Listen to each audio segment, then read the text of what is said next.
Hello, bonjour mon crack. J'espère que tu vas bien.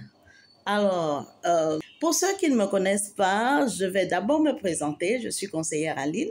Je suis infopreneur et je travaille sur les métiers du digital en encourageant les entrepreneurs, les micro-entrepreneurs aussi, vers un mieux-être et vers une indépendance financière. Alors, quel est le problème que je voudrais qu'on résolve aujourd'hui, ou bien quel est le problème sur lequel je voudrais qu'on parle aujourd'hui? C'est concernant des lettres, des messages que j'ai reçus de certains cracks et qui m'ont abordé pour me demander des finances, de financement pour leurs projets relatifs. Et j'ai entendu des gens me dire, conseillère, je veux me lancer en entrepreneuriat, mais je n'ai pas les moyens financiers. Est-ce que vous pouvez, s'il vous plaît, nous donner un peu d'argent pour que nous puissions faire le business? Alors, j'ai promis de faire une vidéo là-dessus pour pouvoir parler de ce problème en Afrique. Les gens que j'ai reçus sont de divers pays africains. C'est pour cela que je parle de l'Afrique et pas d'un pays africain spécifique. D'accord? Parce que j'ai reçu ces demandes-là de certains pays africains. Et je me suis dit, OK, il faudrait que je fasse donc une vidéo générale pour pouvoir dire ma pensée là-dessus. Et aujourd'hui, je me suis dit, OK, il faut que je la fasse cette vidéo. Conseillère, j'ai besoin d'argent. Je veux entrer en entrepreneuriat, mais j'ai besoin d'argent. Alors, ça, c'est la première catégorie de personnes qui m'ont abordé pour me demander de l'argent parce qu'ils veulent entrer en entrepreneuriat et ils n'ont pas assez d'argent. Écoutez, ne pas avoir de l'argent n'est pas un crime. Ça, c'est la première chose que je voudrais dire. Ne pas avoir de l'argent pour commencer ce qu'on veut faire, ce n'est en rien un crime. Tu n'as tué personne si tu n'as pas d'argent pour faire ce que tu veux faire. D'accord? Mettons d'abord cette base-là.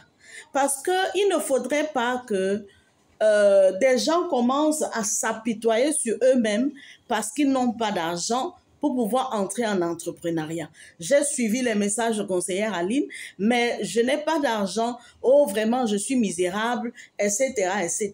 Non. Ne commence pas à te culpabiliser parce que tu n'as pas d'argent, ok? Au contraire, la situation de manque d'argent dans laquelle tu te trouves devrait être un moyen pour toi de pouvoir t'asseoir, faire une méditation sur toi-même et te demander face à cette situation, quelles sont les possibles solutions. Et c'est de ça que je voudrais qu'on parle. Quelles sont les possibles solutions? Est-ce que la solution, c'est demander? Non. Non. Non, ce n'est pas la solution. Je vais te dire pourquoi. Dans le livre de Ricardo Kanyama, qui parle La chèvre de ma mère, il met en catégorie les individus et il les place en 3 catégories. Dans ces catégories-là, il y a une catégorie, celle réservée aux gens qui ont hérité des choses qui ne sont pas les leurs. Ses oncles, il a dit, ont hérité du troupeau que son père a laissé, mais ils n'ont pas pu gérer parce que ce n'était pas les leurs. Écoute mon crack, je veux que tu intègres en esprit que tout ce que tu vas recevoir comme héritage et qui n'est pas le tien, tu ne vas pas vraiment le considérer. Si je dis, OK, je veux aider un tel et je lui donne 200 000 francs pour commencer son business, tu vas tout de suite voir que oui, c'est bien, donne les 200 000, on va faire le business, il n'y a pas de problème. Mais je vais te demander, est-ce que le business en question, tu vas le valoriser au point de pouvoir le transformer en troupeau? C'est ça la première question que je vais te poser. Est-ce que le business en question, avec l'argent d'une personne, tu vas valoriser ce business-là de façon à pouvoir en faire un grand business, une grande structure, une industrie, une usine. Peut-être tu peux le faire, c'est bien. Mais je vais te dire, dans un grand pourcentage, tu ne valoriseras pas cet argent comme si c'est un argent que tu as souffert pour avoir. Quand tu souffres pour avoir ton capital, tu valorises ton capital. Je répète encore ceci. Quand tu souffres pour avoir ton capital, tu vas le valoriser. C'est la raison pour laquelle je te dis, mon crack, si tu n'as pas d'argent pour faire l'entrepreneuriat, don't worry. Cherche à avoir de l'argent d'abord. Ne cherche pas à demander de l'argent. Tu pourras en demander si tu es déjà avancé en entrepreneuriat.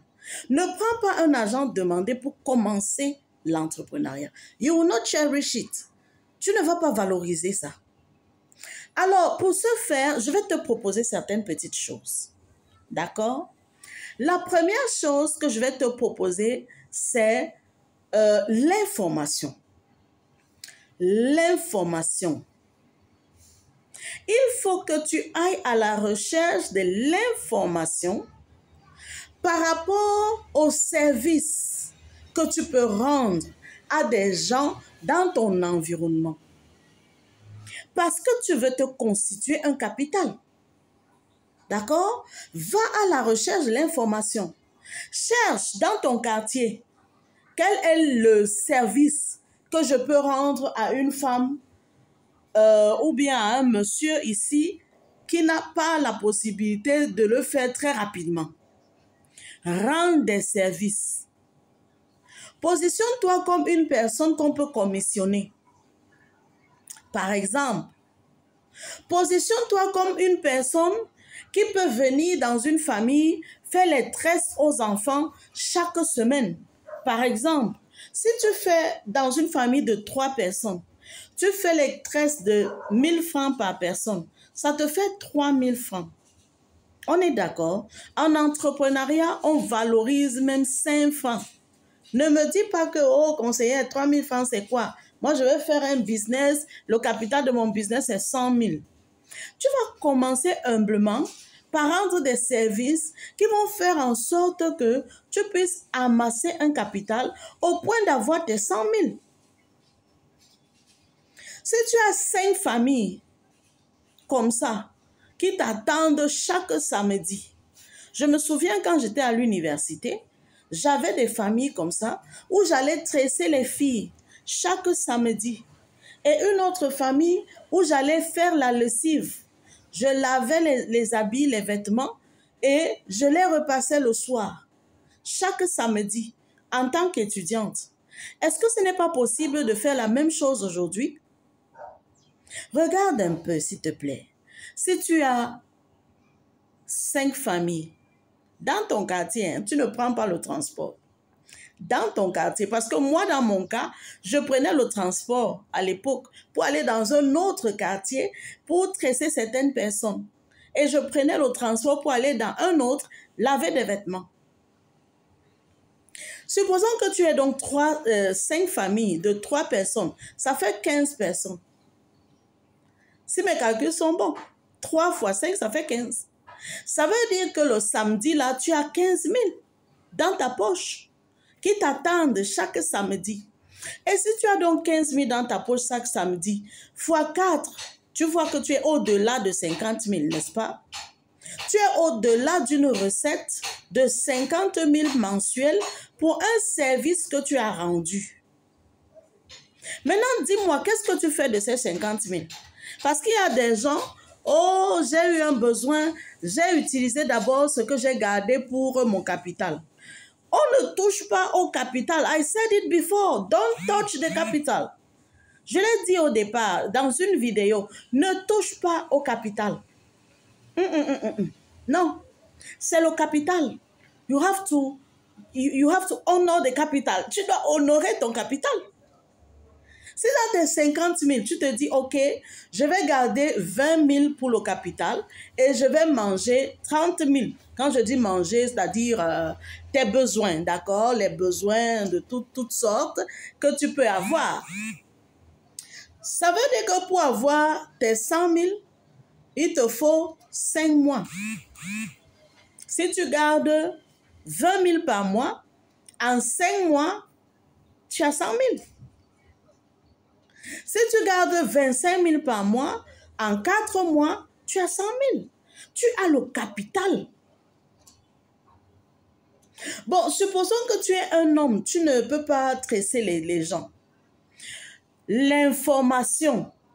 Si tu es dans une ville portuaire, va au port. Offre des services aux gens qui veulent des transits, qui veulent des personnes pour effectuer leur transit. Va à l'aéroport, offre des services, porte les bagages des gens d'un point A vers un point B. Commence quelque part, offre des services. Il y a des gens qui arrivent dans ta ville, tu connais les hôtels dans lesquels les touristes descendent dans ta ville. Va à l'entrée de ces hôtels, offre des services. Accompagne-les au marché. Protège-les pour qu'ils fassent des bons achats. Aide-les à faire des bons achats.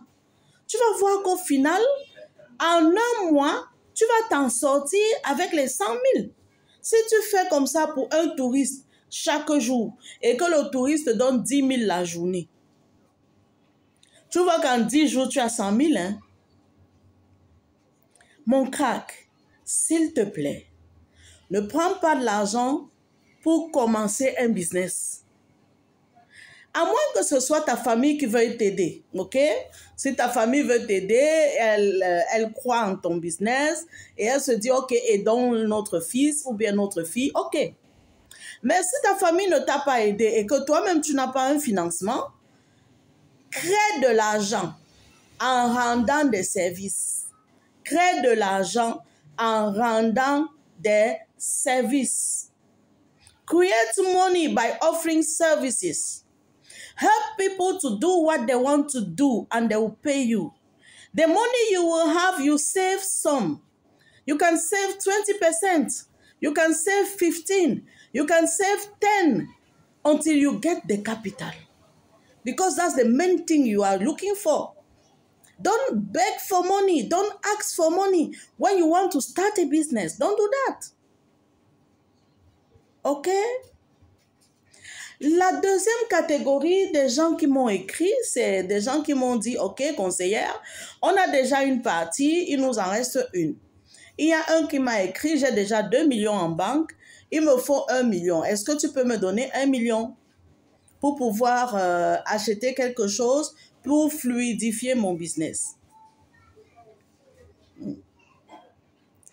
Si tu as déjà 2 millions en banque, félicitations. Hein? Vraiment. Et c'est ce que je lui ai dit. Félicitations, tu es en train de commencer, tu as fait un grand pas. Et j'ai envie de te dire, continue. Continue.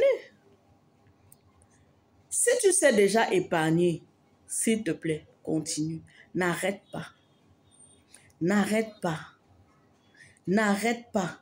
Tu sais pourquoi les riches continuent à être riches? C'est parce qu'ils n'arrêtent jamais d'épargner. Même s'ils ont des milliards, ils vont continuer à épargner. Et cette épargne-là, c'est une épargne pour investissement. On va essayer dans une autre vidéo de parler un peu des catégories d'épargne. L'épargne pour investissement que tu fais, continue de faire. Ne t'arrête pas, rien ne presse. Au contraire, le temps te rendra riche. Parce que cette épargne-là sera sans cesse croissante. Donc voilà un peu, un petit conseil que je voulais te donner aujourd'hui, mon crack, au sujet de tes finances et au sujet de ton capital. Ne demande pas d'argent pour commencer un capital, pour commencer un business. Ne t'endette pas pour commencer un business. Rends des services et fais l'épargne. Mais l'épargne pour investissement. D'accord?